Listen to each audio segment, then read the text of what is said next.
Open the Focal Statistics tool. Set the input raster to land cover and name the output Major 5.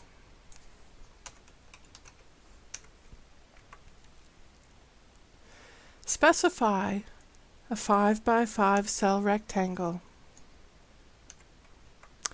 and the majority statistic.